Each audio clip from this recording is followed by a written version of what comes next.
Hey physics students, in this video we are going over the physics of what sound is and how sound is traveling from the source of the sound to, say, our ears. This is going to be the bulk really actually of our notes. When it comes to sound, we might add a little bit, but this is going to be the key physics for this unit.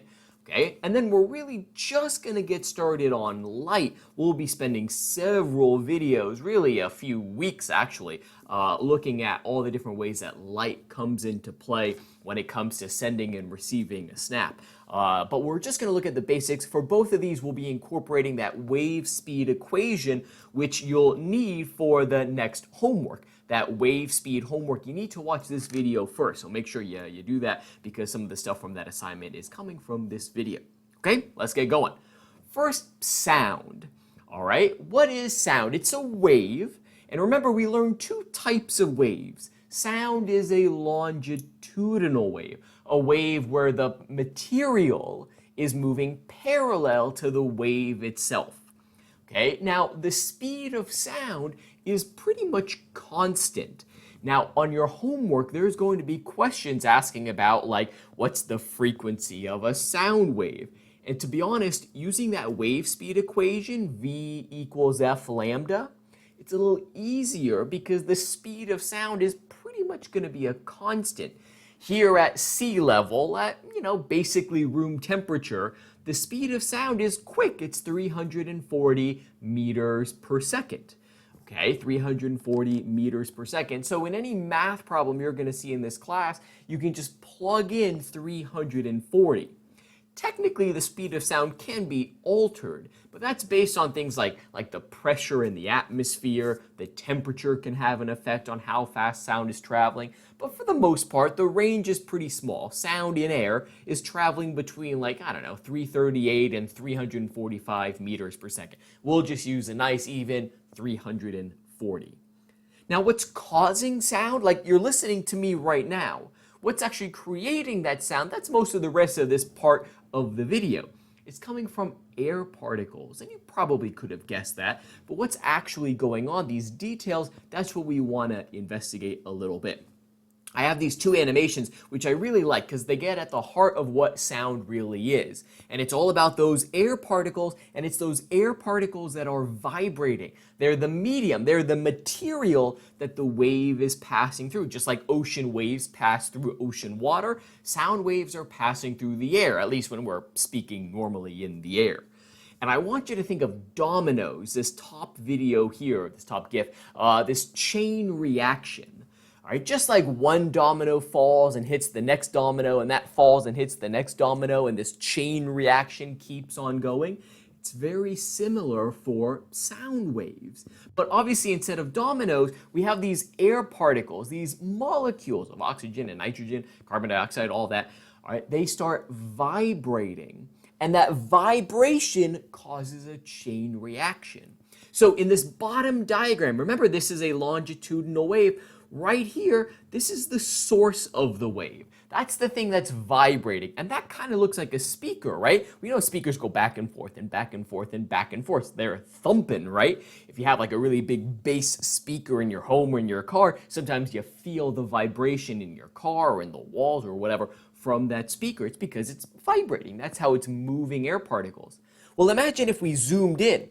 That speaker is moving back and forth, and that collides with air particles, and therefore those particles are going to get smacked and start moving. Well, what's going to happen to those air particles that were smacked?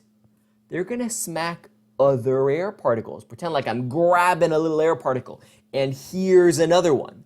The speaker's going back and forth. It hits an air particle, getting it to vibrate, getting it to move. It hits another air particle, getting it to move. It hits another air particle. That's what we see with this chain reaction. Now, for your voice, or for my voice that you're hearing me with, it's not a speaker, obviously, it's my vocal cords. All right, I have muscles, and when I speak, I make my vocal cords vibrate back and forth. And they make the air particles in my throat start vibrating. And they have the same kind of chain reaction out of my mouth. Ooh, that's gross. Okay, the surrounding air propagating outward. Luckily, it goes to my microphone, but if we were in class, it would spread out through the classroom, this chain reaction getting to your ears. But maybe for sanitary reasons, this is nice to know, the air particles in my throat are not going to your ear. Oh, that'd be horrible. Okay, again, if we focus in on these longitudinal wave particles, look at this particle right here. Is it traveling all the way across the room? No, one particle is just vibrating back and forth and back and forth and back and forth. It's the chain reaction that causes that wave to spread out. But one particle is just vibrating in place, more or less. Okay, so don't worry, the sound you hear, those air particles that are next to your eardrum, well, they're always more or less next to your eardrum. Okay, it's not like I'm spitting into your ear, right? Oh God, that'd be horrible.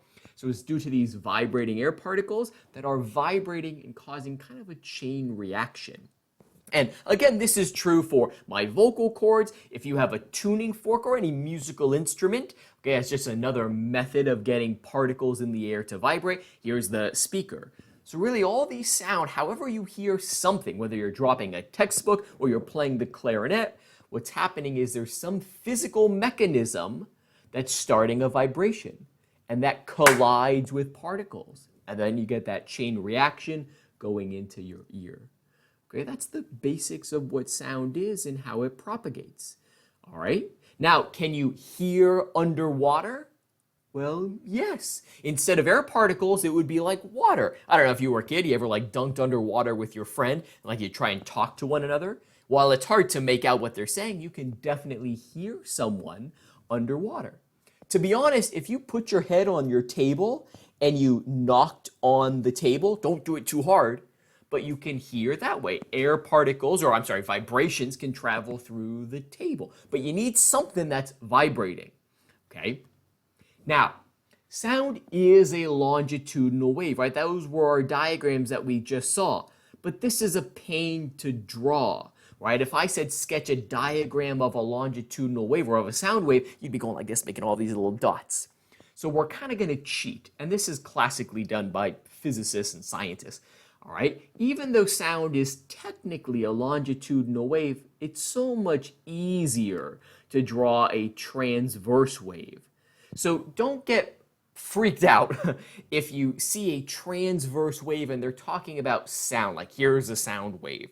Yeah, it's technically not a transverse wave, but it's just easier to diagram. And then we can also pretty easily compare the amplitudes and the wavelengths.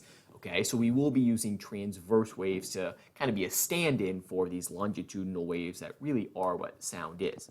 Now, real quick, I'm almost done with sound. Okay, there's two properties of sound that you're pretty familiar with. There's the volume of sound. And to be honest, I hate using the word volume because maybe, you know, volume also refers to how much space something is taking up. So I like the word or the term loudness. How loud a sound is, whether it's very, very quiet or very loud, well, that's based on a property of these sound waves that we already know. It's the amplitude. It's how much those particles are being displaced. This would be a loud sound. This would be a quiet sound. The amplitude is what determines loudness. The smaller the amplitude, the quieter the sound. The bigger the amplitude, the louder the sound. Okay?